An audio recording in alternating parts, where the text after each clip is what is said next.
Good afternoon, everybody. My name is Donna Fiesel, and I'm your host of Donna's Edge Talk Show, where truth matters. Thank you so much for watching every day, Monday through Friday, beginning at 1 p.m. Central Time, as I get to ride home with you in the afternoon, and my guest gets to ride with you, too. We always have the best ones. You can find us on the radio at iacradio.media, where we are Fox News affiliates. You may also find us on television, 182 Charter. You can also find us worldwide on Abundance Television, found on Roku, Apple TV, and Amazon Fire. Don't forget the podcast on thenewscasters.com. Continue sending emails. I'm always so proud to receive those emails from you. Boy, I got a bunch of them today. You're burning it up. And we're all within the same mind. Now, I got a few people are unhappy. A few of them are folks who watch. But anyway, for the most part, we're all very, very happy with the outcome of the election. I have my really good friend Gunny, and he is with the Patriot cause. And I love your background back there, by the way, Gunny. Is that new? No, I've had that probably about a year and a half now or so. Yeah. Well, it looks good. I love it. It's absolutely fantastic. So it was a surprise, but not a surprise. Am I making sense? The election last night. Okay, so Absolutely. Trump won not only the electoral, but he also won the popular vote last night. So nobody can argue about that. But I went to bed last night thinking, am I going to wake up in the morning and be disappointed? Is a rabbit going to be pulled out of a hat somehow? What were your thoughts? I went to sleep about 1 o'clock in the morning. So the election wasn't called yet. However, I wasn't too concerned because had been watching it all through the night.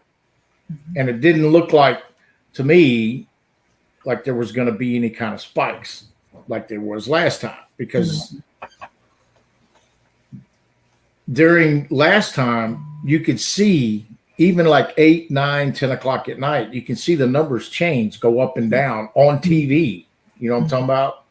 Where you didn't see that go, switching back and forth. Well, the only one was New Mexico. I saw that one switching back and forth. Right, but not like, we're talking sporadic last time, like 10-point difference. Mm-hmm. How do you go from a 10-point difference to a 5-point deficit, right? In an hour, right? No, we know that's not right. So I had more confidence when I went to sleep that what I was amazed at, believe it or not, is when I did wake up this morning that they had announced that Trump was elected president. That was the shock part of it, because I was expecting maybe 1 o'clock this afternoon or something. Something would come out, right, and would have some idea. Mm-hmm. But it was. I guess I kind of felt like it was a real election. Kind of ones that we're used to seeing, right? Like from the old days. Yeah, people go out. Oh, I wanted to add this. Murray Edwards, you know who Murray is? Yeah, Murray. He sent me a text message. I guess it's probably about 8 o'clock yesterday morning. Mm-hmm. And it was amazing what he said. He said, "Bud, I have been voting for 20 years. I'm standing in line to vote, and I have never seen so many people at this voting place in his life for 20 years.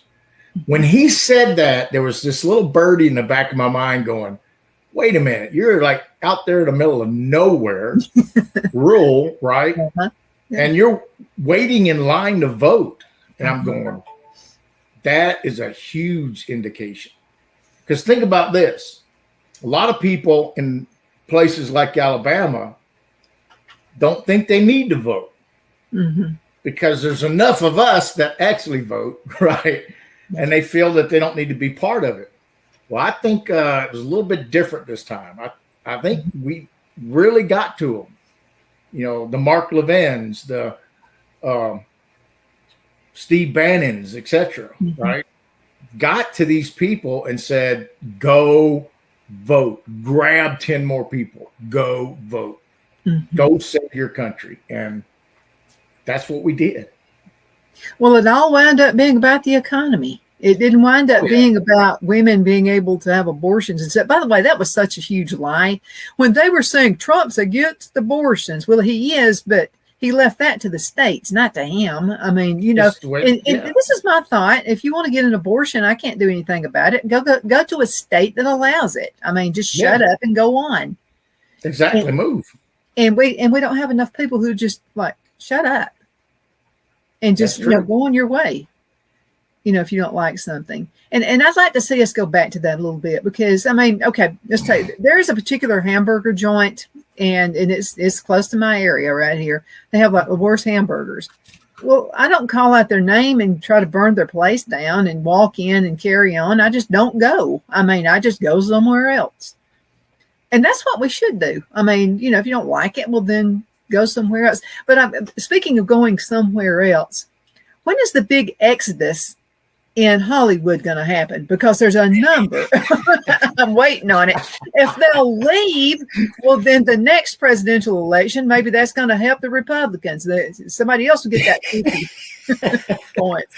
I love it. You know what? You don't have to watch comedians on TV. All you have to do is watch these Hollywood idiots, and you'll laugh every day.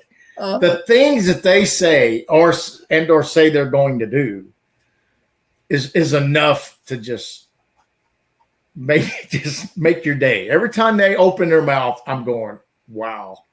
Like, just when I thought you couldn't. What are you smoking today? Yeah, that's what I'm saying. It's like, you know, Cher was going to, the first time Trump won, Cher was going to move to Jupiter, she said. She said if he wins, well, I kept waiting on that spacecraft to take her to Jupiter.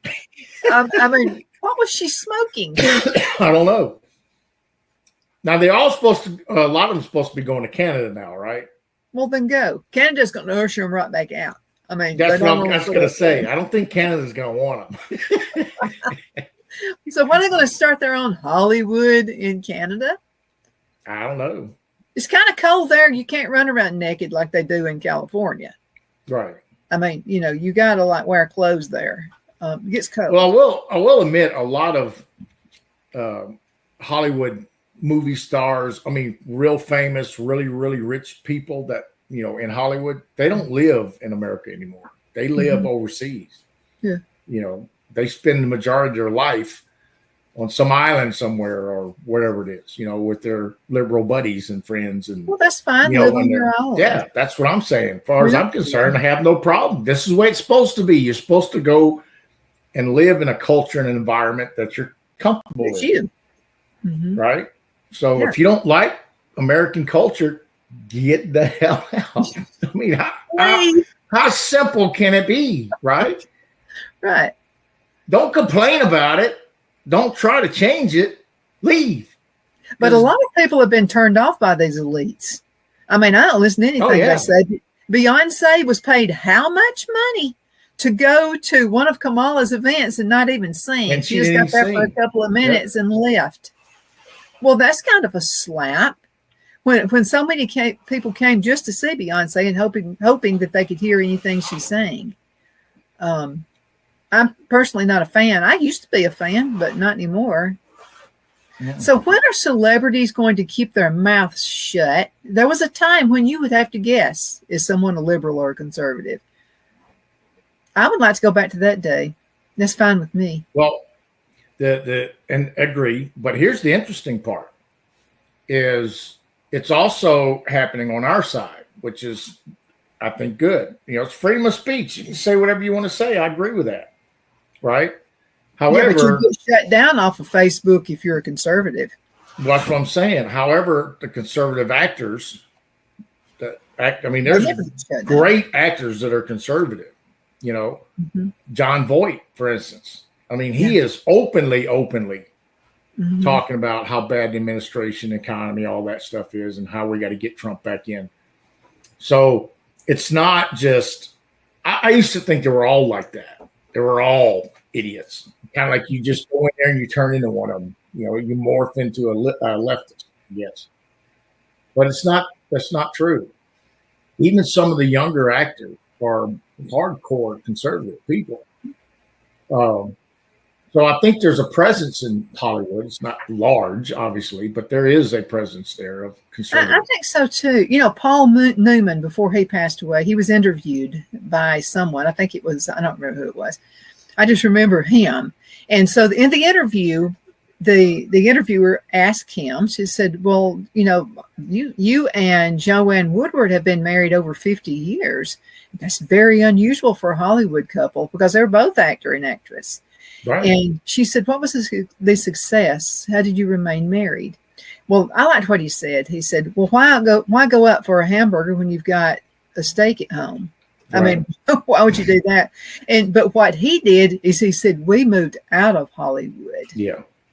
And moved out on the East Coast. And he was a conservative. Yeah. But he didn't want to raise his family in all that turmoil. I agree. Smart enough to move out and not do that. Well, like Dennis Quaid actually went to a Trump rally. And his brother Randy. Randy Quaid, not Dennis. Yeah. Went No, both of them were there. Yeah. Right. And I was shocked. I was like, wow. I mean, it was cool thinking about it, right? Well, they wanted to act like both of them. The Hollywood people will act like both those brothers are just like wacko, smoking wacky weed and all this kind of stuff. Simply, and that's what they do. That's always their response. Oh, they're crazy. They're, whatever. When they're the ones who are smoking the wacky weed and, and ODing and all these things. But I'm going to tell you. You got to remember that the frame of mind that a leftist person has is their communication process is one way. Mm-hmm. Okay. They don't want to hear anything. They don't want you to talk. They just want to talk. Mm-hmm. And if you ever watch some of the interviews of people on the streets, it was absolutely amazing to watch these people in action, right? So these people are going through, just walking around the street with a microphone and asking them, who you going to vote for? And they'd say Kamala Harris, right? And the one I seen a couple of days ago just blew my mind. And the guy says, can you name one good thing that Kamala did, right, in the 4 years while she was in office, right? And he put the mic in her face, and she's sitting there. You can see her mind spinning around, mm-hmm. right? She couldn't come up with anything. But she still supported Kamala. She still talked about how good she was and how she'd be a good president. I mean, on and on and on. And then the guy comes back and starts, basically telling her, well, she really hasn't done that much. The economy went bad, whatever. And she turned around and walked off. She didn't want to continue to talk about it. Well, there's nothing to talk about because she was not successful in anything. Oh, there's one policy that I agree with Kamala on. There's one. What was that? Remember when she was doing the word salad and she's out on the political trail, but she's just answering stupid stuff and just coming up with crazy stuff. The one thing I would like to see happen that she's for, and that's that Starbucks would use a dark cover instead of a white one. That way my lipstick won't show on the white. I agree with that one. I was wondering where you were going with that. I was like, and I'm like, awesome. I'm like, what was she in the second grade? I mean, that's the only thing she could come up with. And then she's laughing the whole, this all proves one thing. It proves, first of all, I thought the women were going to come out and just unbelievable and just vote for Kamala. And I've just got to tell you, I'm not the only woman who disagreed with that. Every woman I talked, well, there was a few, but almost every woman, I would say 99% of the women I spoke with said, I'm not for her. Which brings up another thing. You're not supposed to know the difference between a man or a woman, but when she got on the campaign trail, you had to say, I'm with her. Now, you can't have it both ways. I would just like, okay, if your only thing is I don't know the difference between a man or a woman, at least stick with it. I would respect you a little bit more. Quit jumping the guns. Just stop it. And that's what she did. A lot of this stuff a lot of these ideas or thoughts that they have, they actually don't believe in it. But what they do know is it works towards drawing people to them. Yeah. And it's the same thing on the conservative side. Sometimes a conservative will support something that they actually don't believe in, but they know if they support it, it's going to bring people Yeah, and help but them you know help them what? out. We all see through that stuff. We all see Exactly. Exactly. That's what happened with Kamala Harris. Mm-hmm. She tried to support all of this radical. I think it was it was either Dan Bongino or Steve Bannon said this about Kamala, right? That she is actually further to the left than Bernie Sanders is. No doubt. And I got to thinking about that. I'm like, that's right. I mean, even Bernie Sanders wouldn't be thinking about some of the things that she was discussing, you know. And then there's Tampon Tim. I mean, and that's the only thing I could think of when you would mention his name. It was Tampon Tim. You remember Chris Farley, who used to be on Saturday Night Live? Now that was when Saturday Night Live was good. I used to watch it a long time ago. I watched it all the time. Yeah. And you remember how Chris Farley would act? He would just run around, and and then several movies. He was always the same old thing. And he would talk about living in a van down by the river. All those guys. He made me think of Chris Farley, the way Chris Farley would run down an aisle and just like run all crazy. He made me think of Chris Farley. That's not a good thing. You want to be I mean, that's not a good thing. Well, Chris Farley was a comedian. He was supposed to be funny. I'm just talking about, I mean, you could be one heartbeat away. Kamala could have been killed. He would have been president. I think why did they choose him anyway? I mean, what was going through everybody's mind? Why would you pick that lunatic to be VP? I don't know, but I'm sitting here holding a plaque, right, that I got from a great lady, sent this to me. And as soon as you started talking about Tim, I'm thinking about, masculinity, what it means to be a man, to be strong, those kind of things, right? Yeah, and I'm going, this is what we're talking about. Hard times make strong men, right? Mm-hmm. Well, wait a minute. We're going through hard times.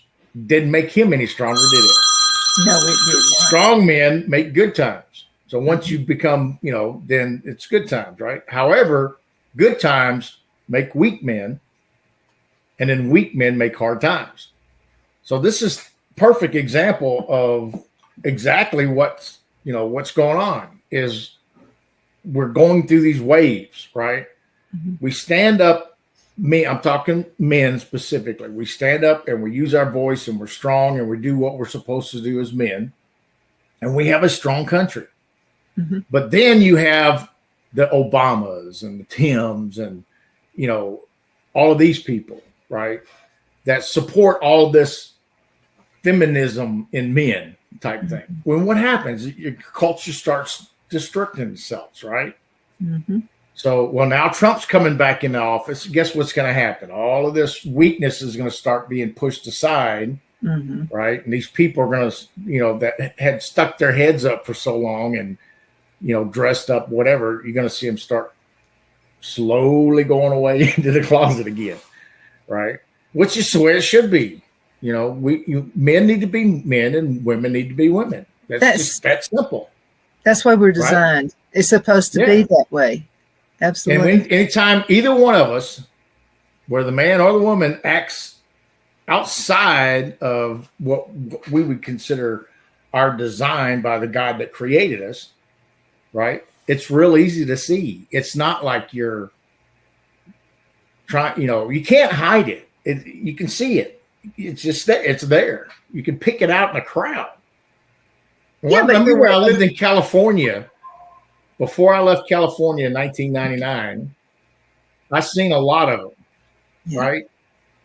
And it's kind of funny is when I moved to North Carolina from California, I talked to people that I lived in California and go, well, what was it like out there? I said, it was actually nice. The weather was great. Everything was good, except except for the its. Uh-huh. And they're like, what are you talking about, the its? Well, I call them its because it doesn't know what it is. Mm-hmm. It's an it, right? And they went, oh, I see what you're talking about. Yeah, that's the first place I actually physically seen its.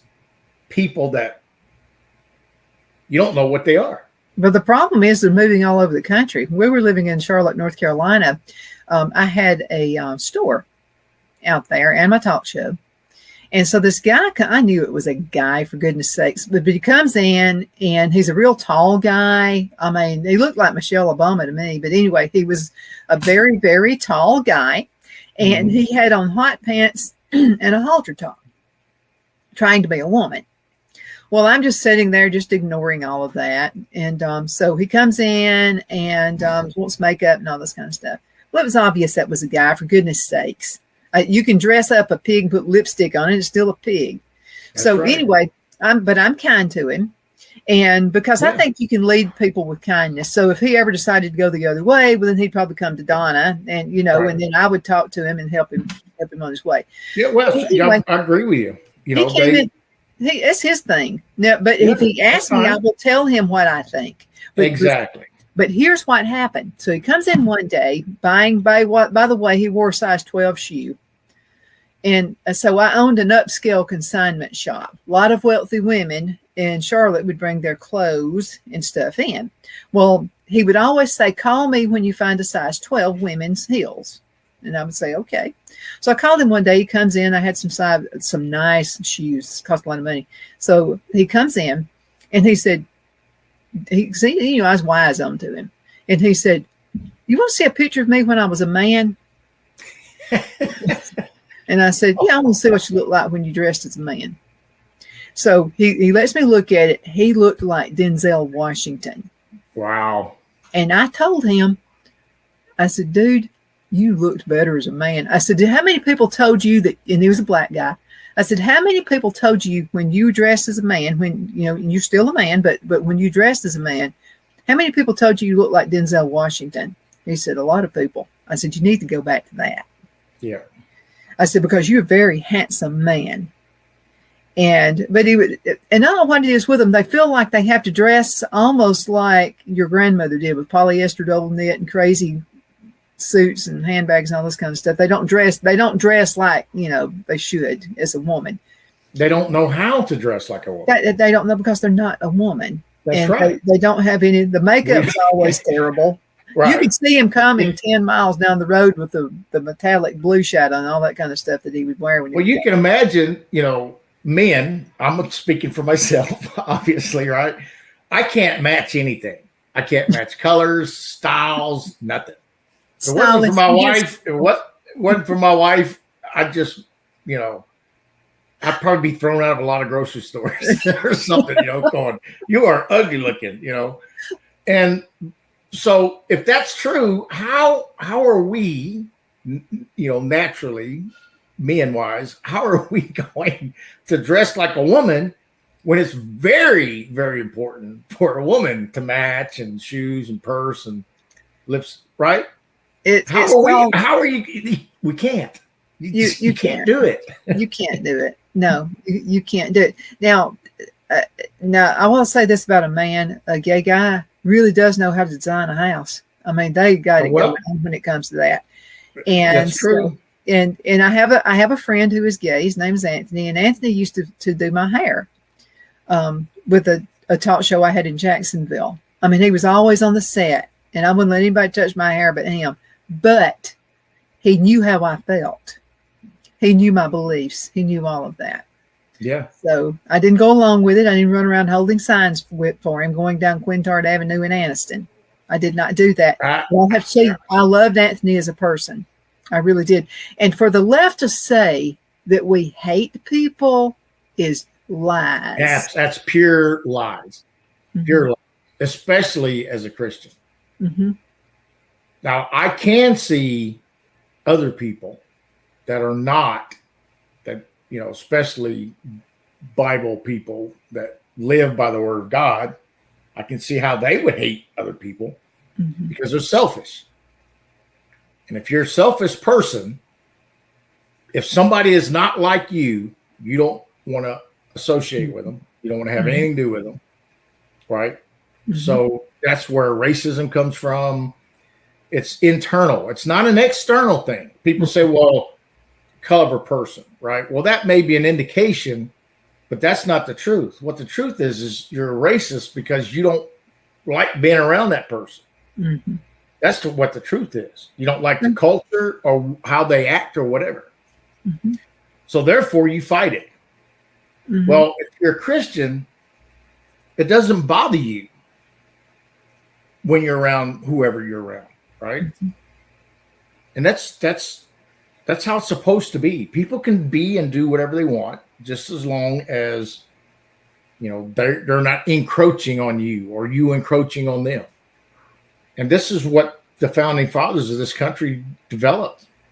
Basically said every human being on the planet has God-given rights. And you as a person cannot take those away from them. You as a government cannot take it away from them. So we need to get back to that. And I'm not talking about political structure. I mean, political is one thing, but we need to get back to where America believed that, right? That everybody has rights. That's already given to them. You don't have to fight for your rights. You already have them. They're there. You just don't think you have them or whatever it is, right? And most conservatives think exactly like you and I do, but we've been labeled is what the problem is. Exactly. You're not cool if you are a conservative. But I think the coolest people I know of are, including you, Gunny. Absolutely. Yep. We've got to go into a commercial break, and we'll be right back in just a few minutes. Everybody hang on. Queen City Used Car Sales has been serving drivers in the Northeast Alabama area for years with a quality selection of late model used cars, SUVs, and pickup trucks. On top of our extensive selection and competitive prices, we offer professional auto financing services for used car buyers of all credit levels. Whether you've just begun your search or you're ready to secure your next vehicle, at Twin City Used Car Sales, you will drive away with the vehicle of your dreams. The sales and finance staff at Twin City Used Car Sales looks forward to serving you, and you can apply for financing online before your visit to our used dealership in Gadsden, Alabama. Check us out on the web at twincityusedcars.com or go by our location at 901 First Avenue, Gadsden, Alabama. We sincerely look forward to serving you.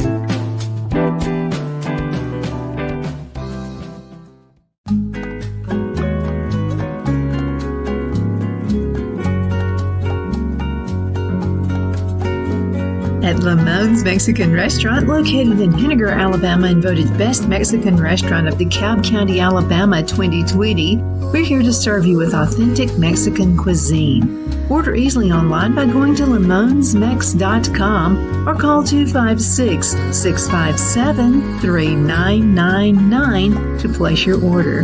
We're open Sunday through Thursday, 11 a.m. to 9 p.m. and Friday and Saturday, 11 a.m. to 10 p.m. Whether you're celebrating a cozy date night for two or a celebration for a crowd, at Lamone's you'll love our atmosphere and friendly servers. Thank you for dining with Lamone's Mexican Restaurant.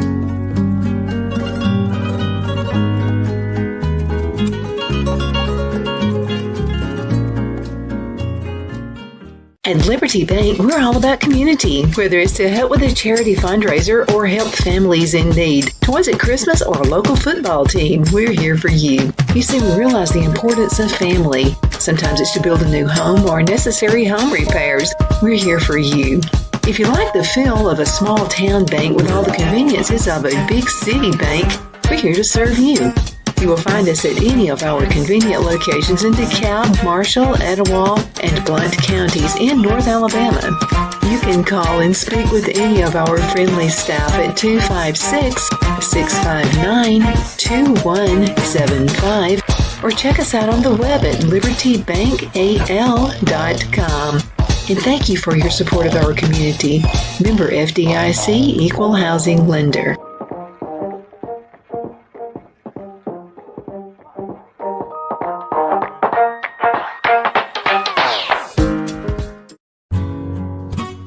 The only place I buy my beef is Lone Tree Ranch in Collinsville, Alabama. Their cattle is born and raised on their ranch, grass and grain fed, and you can feel confident when you serve your family and friends because their beef is all natural and no antibiotics or hormones are added. You can buy whole beef or perhaps go in with family or friends and buy half. Their customer service is number one as they take care of the delivery to their local processor and can deliver to your home for a small added fee. They also offer herd replacement heifers. I always call Lone Tree Ranch in Collinsville, Alabama for my beef specialty recipes and cookouts, and you can too. Food shortages are increasing, so buy local by calling 256-523-6462. That's 256-523-6462.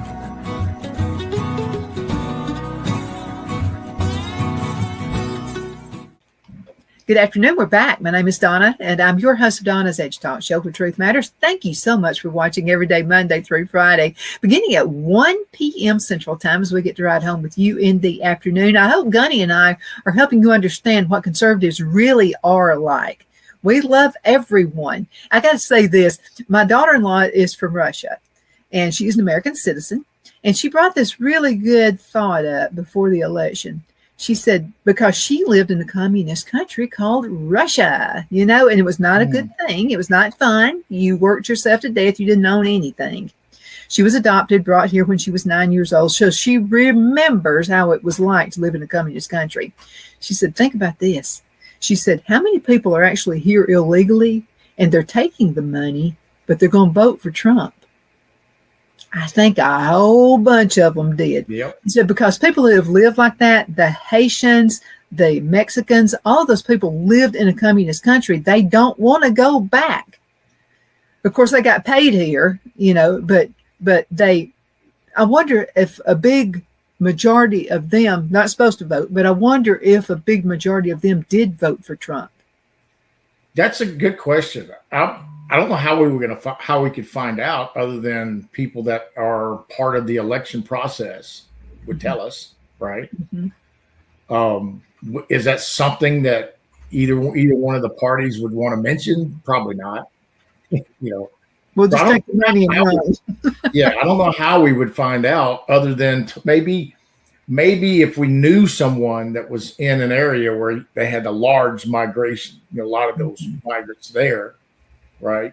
And seen them in line voting, I guess. But I know when I went to vote, there were more people at the voting center I went to this year than I've ever seen here, obviously. I mean, the parking lot was full of cars. Mm-hmm. And usually when Linda and I go and vote, it's like 2 or 3 cars, and that's it. Mm-hmm. You kind of go in, there's nobody there, you sign, you do your thing, and you go home.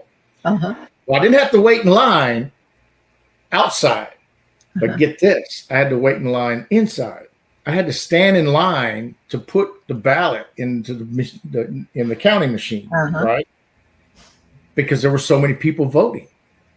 So, to put the ballot in there. And then, of course, the machine got jammed or, paper jammed or whatever it was. So they had to clear it out, and as that happened, more and more people were backed up. But it was interesting. I've never experienced that as far as, having to stand in line inside to put your ballot in there.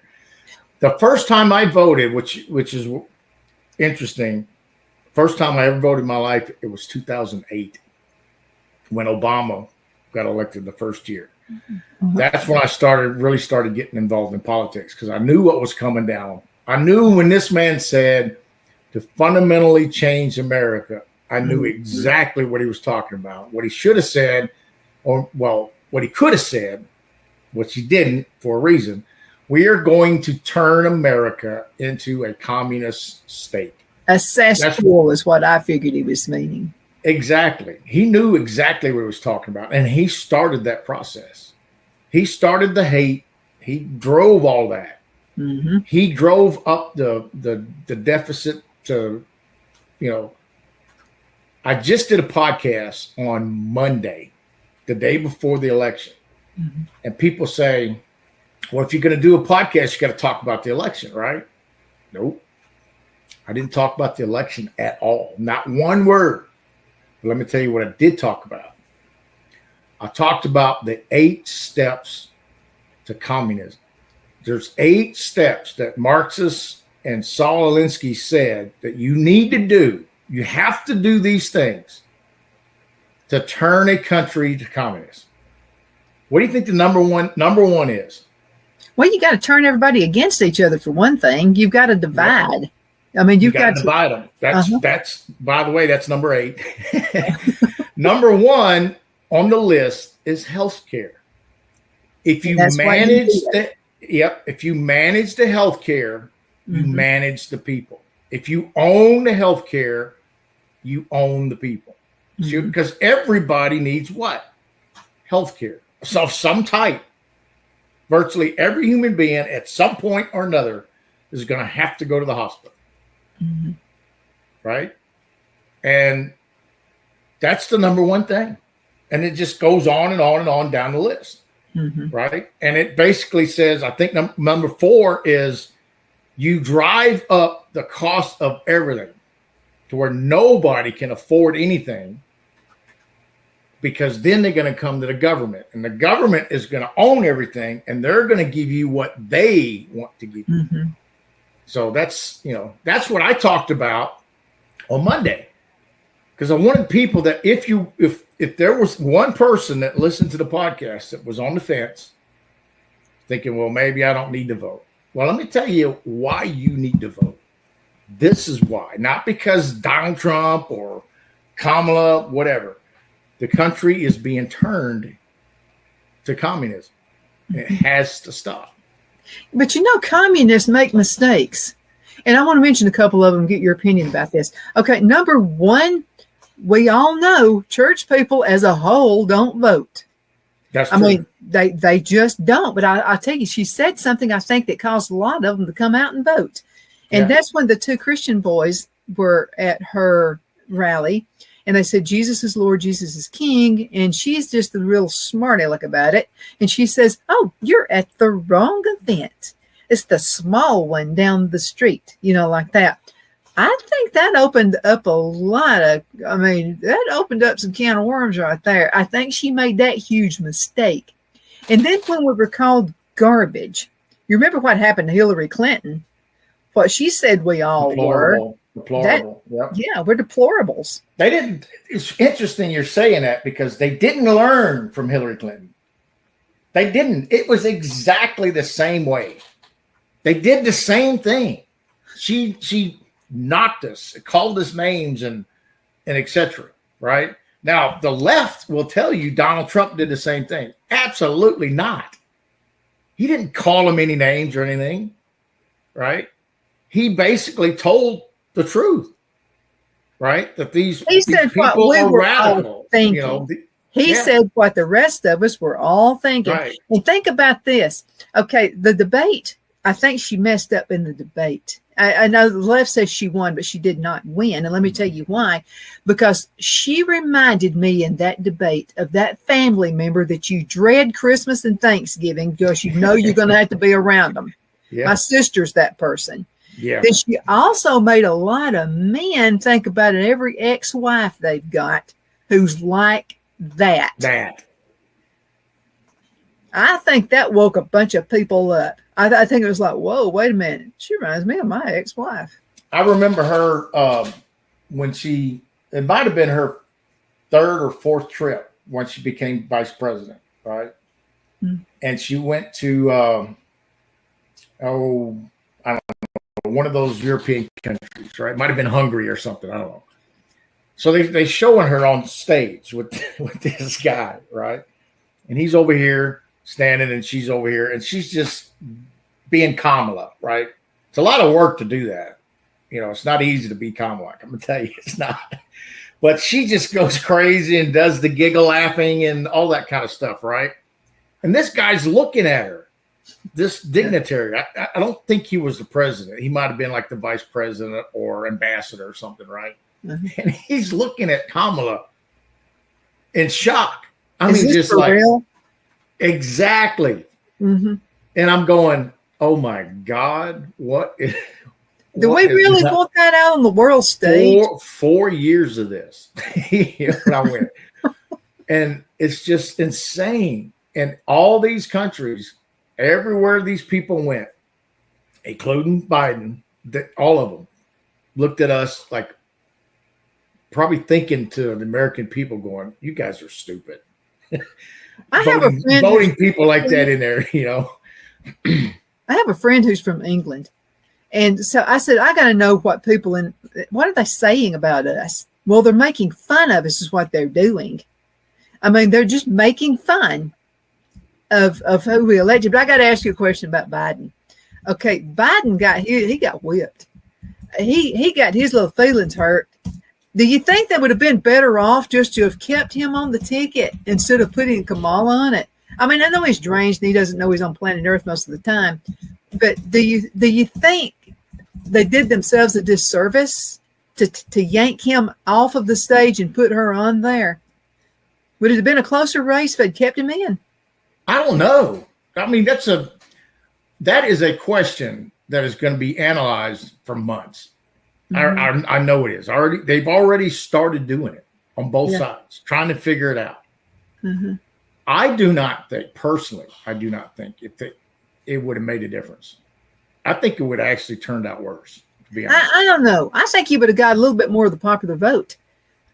Because good old Joe from Scranton, Pennsylvania, I don't think he would have won. I really think he'd have lost, but I think he would have gotten more of the popular vote than she did. He did when he ran. I mean, we all knew he was deranged the first time around, for goodness sakes. But you got to think about it though. He's going to be what, 80, right, or something like that, or 81, or somewhere around there, right? Yeah. And you look at him, he is deteriorating basically by the week. If you go back and you watch some of the videos of him 2 years ago, and then last year this time, etc., and you watch it and listen to him talk and act, you can see how fast downhill he's going. The man there's impossible for him to make 4 more years. I really believe that. Yeah, but she couldn't have either. I mean, she's such a cackling hen. I mean, it's like everything you could say anything. I mean, Trump could have walked up and he could have said, you know what, Kamala, you got the torch, here, it's yours. But I'm going to give every human on earth $1 million. I just want to do that. I feel like I got to help the earth. So I'm going to do that. She would have cackled and laughed about that and come up with, I mean, she was very unreasonable. I mean, she's that ex-wife that everybody's got, that all these men have. She's that crazy sister that you have to put up with on Thanksgiving and Christmas at every family function. You're afraid for her to come to weddings. And you're afraid for this sister to go to funerals because she's going to do something crazy. She's that person. What I was kind of amazed at is, obviously I'm not a politician, but I kind of watch different scenarios and what can happen, etc. Right? This was a possibility when they started talking about removing Biden, right? Mm-hmm. I didn't think they were just going to go, okay, well, you're just not going to run anymore. She is. When I thought about removing, this is what I was thinking. They're going to work with the Senate and the House, and they're going to impeach Biden and remove him from office, right? So if they did that, she automatically becomes president and can run again, right? That's what I was thinking was going to happen, because she would have had a better chance of getting reelected or elected if Biden was gone completely. Because as soon as he called this garbage, he put her under the bus, right? This is now, one time I think about this. Yep, I think about this one. Let's say they did do that, right? That they did get rid of Biden. They did impeach him. And all of a sudden, you have Kamala as president. Who do you think they would have brought in as vice president? Yes, Hillary Clinton. Guarantee it. Let me tell you, a lot of analysts were talking about that. Well, here's the way I look at it, though, from a woman's perspective. I'm thinking they couldn't do that because they're all in this together. They all know the dirt on each other. They Yep. had to bow him out gracefully. They did not want to impeach him. They didn't have to. But I'm just telling you, he's holding a grudge. I wouldn't doubt that he voted for Trump. I wouldn't. I would, because he got his feelings hurt, and so did Jill. I guarantee you, they both, when they pull that lever, they both voted for Trump. And the reason I'm saying that is Biden said too many things. He said he practically handed it. When he called people trash, he handed it to Trump. Yeah. He just said, here, it's yours. Absolutely. That's what he did. I don't believe he's that deranged. I think he's not as bad. He does stupid stuff and pulls stupid stunts, but I also think they drug him. I really do. they drug him too much. They can't afford to make him mad because he knows. It's like the thug. Yeah. It's like the thug from the 30s. You know, all that stuff going on with the thugs. They know too much on the big guy, and the big guy knows too much on them. So they couldn't afford to do that. They had to do it gracefully, and that was the only graceful way they could do it. Because I'm just telling you, when he went away that weekend, when Biden went away that weekend, he was saying, "I'm not changing anything. I'm still in. But he came back, changed his mind. Something happened that weekend. I don't know what in the heck it was, but they had to let him leave gracefully. Well, I could see that, but I just don't think he would have had a chance. Okay, no VP except for Trump. Trump, I think, made a wise decision with JD. I really do. We all have everybody has a crazy person in the family, got on drugs and all this kind of stuff. And you had to have read the book and watched the movie about JD's life. I mean, you had to understand JD. Well, they were making fun of him, calling him, like he's a crazy hillbilly and all this kind of stuff. Of course, the name of his book was the, Hillbilly Elegy. But the point is when you're saying stuff like that, you're talking about the everyday American family who has someone who is in drugs. I don't care who you are. You can be wealthy, you can be poor. That's no social status. Okay, that's in every family. Absolutely.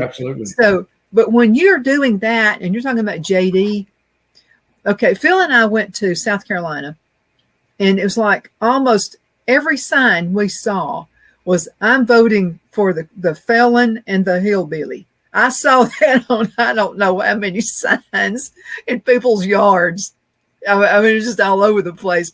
I'm for the felon and the hillbilly. That should say a lot to you right there.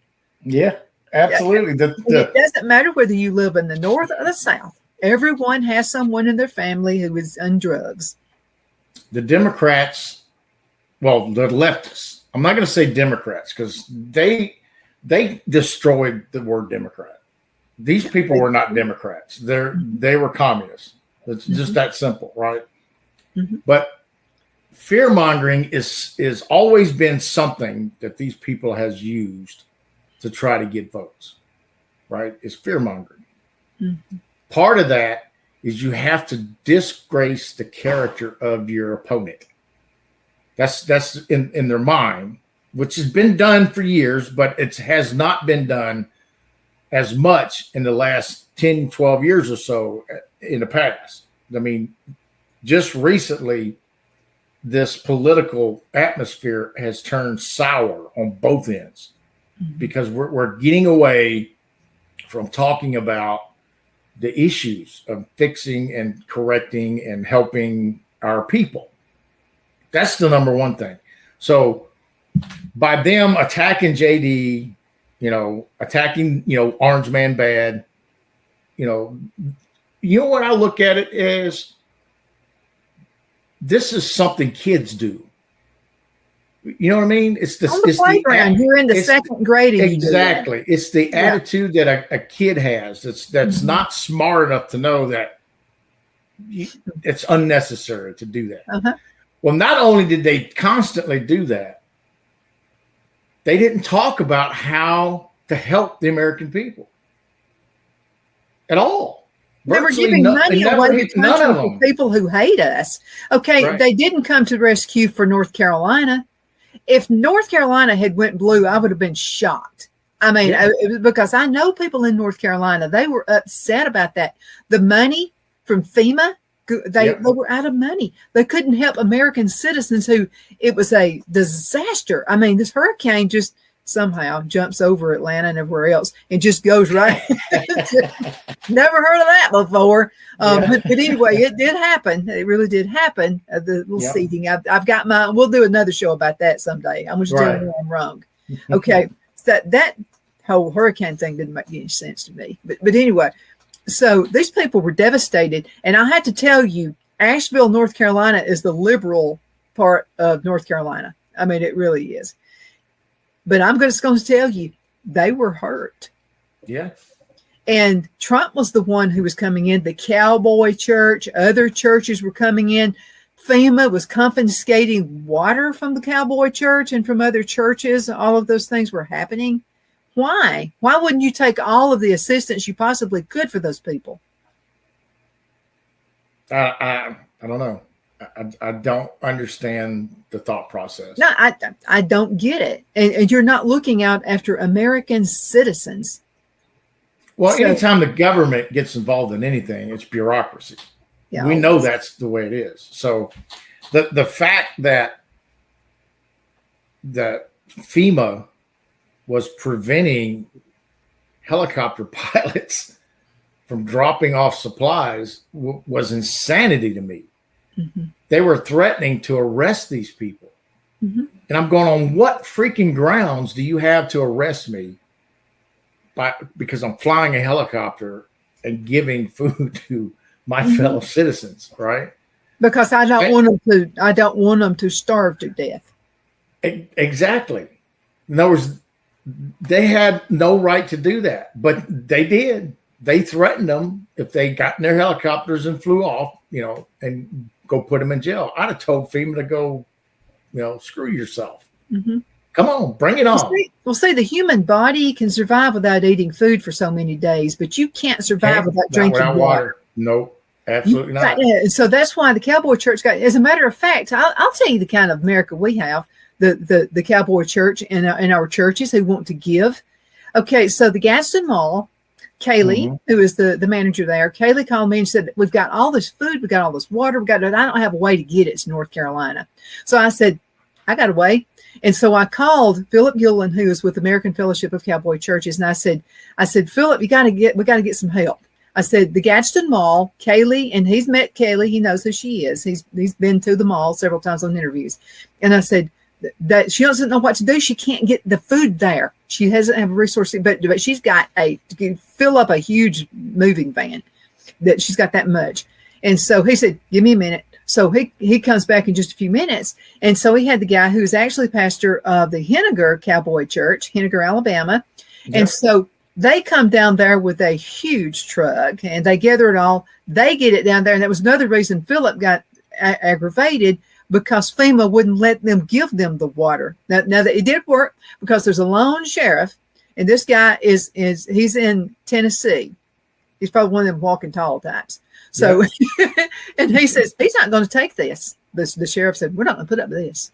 Yep. So anyway, he gets it pushed through. So they did get all of that out there.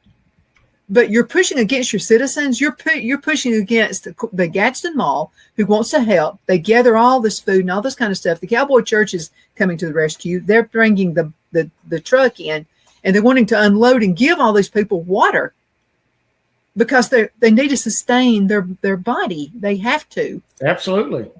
And I said, Kaylee, you're an amazing lady. Why did you want to do this? She said, because I know the government. They'll take forever. They'll have to go through several, jumping post hurdles to be able to get. She said, well, we're just going to do it. We're just going to send it. That's the kind of America I like. Well, that's exactly what our church did. Mm-hmm. We sent 5 or 6 cars and trucks loaded to the tilt, and cash and money, right? Thank you. And we went and delivered all that water and food. We delivered 55 gallons of fuel, that kind of stuff, right? That's awesome. See, that's what we do. We don't help just people in our own community. We help other people who are suffering in the United States. That's what we do. And we even send resources to liberal towns and cities. What difference is it? As long as it's helping somebody. When it's a natural disaster, right? I don't think a tornado is going to go, oh, wait a minute, I'm just going to land on the conservative's house, right? They probably believe that, right? But it doesn't matter. Why people put politics involved in taking care of human beings is, to me, it's sickening. To me, it's a tremendous sin to use something like that as an excuse not to help someone. Yeah, but the Biden administration, Kamala Harris, no one went to North Carolina. No, of course not. Trump did. No, of course he did. Because he also about what? Okay, let's get back on Trump again. We got about 3 minutes left in this segment. Okay. I got to talk about this. Okay, so I don't know why you would go against a marketing genius. I don't know. You're stupid to do that. So anyway, so she claims that she worked at McDonald's, and that's all fake. That's not really true. So what does Trump do? He goes and works at McDonald's. And I love it. When he did, I told Phil, I said, that's my president right there. And he was, you saw him putting fries, inside. I wish he'd worked on the milkshake machine, because almost every McDonald's, they're always something's wrong with the milkshake machine. But anyway, and then you see him and young people. This one girl especially, she was shocked to see Trump at the drive-thru, and she said, President Trump, please help us. She was saying, young girl had kids in the back and all this. And and he was giving people the food. They didn't have to pay for the food. Right. Very generous man. I mean, absolutely. He's a marketing genius. Well, I mean, he is. But here's the other thing. Think you're going to win over him? Right. Here's the other thing. He's doing what is very simple to do to especially to win and become president of the United States. Right. Is to get in with the people. Let them see who you really are. By example. Exactly. That always works. And he did this when he was president last time. Mm-hmm. Not just during the campaigning, while he was the president. He would stop somewhere, and go into a restaurant or donuts or whatever, It's usually something that's not food that's good for you. Every time you walked in, whoever was in there, all their food or whatever it was paid for right then and there. You remember when he had the Clemson football players over at the White House and asked them what they wanted to eat? Well, they said Big Macs. So he took flack for this too. So he had McDonald's. Of course, they got it on really nice china. But anyway, so they had the McDonald's going to put your food in for those football players. And did they look like they were upset? No, you could see them chowing on those burgers. Yep. And all you want, he said, as much as you want, don't worry about it. Reminded me of Forrest Gump, when he goes in there and drinks all the Dr. Peppers. I had 15 Dr. Peppers, Absolutely. Yeah. Gunny, we're going to have to go. It's less than a minute. Time always flies. I love having you on the show. So what would you like to say to folks before we go? 30 seconds.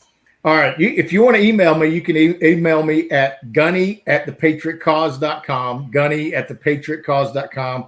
Go listen to the show, The Patriot Cause. You can also find me on, X, I guess that's what it's called now, X, and also on Getter. That's the only two social media platforms that I use. So thank you very much for having me on your show. It's absolute pleasure, as always, Donna, to be on your show. Well, and thank you so much for what you're doing also for the Toys for Tots Foundation. Oh, yes. A little birdie told me the things you've been doing. So thank you. Thanks, LaRue. But anyway, thank you, Gunny, for all the things you do in the community. We definitely appreciate that. And thank you guys so much for watching. We appreciate it. Absolutely. You make my day when you watch this show. Continue sending emails, Donna at donnasedge.com. I hope you have a super duper awesome rest of the day today.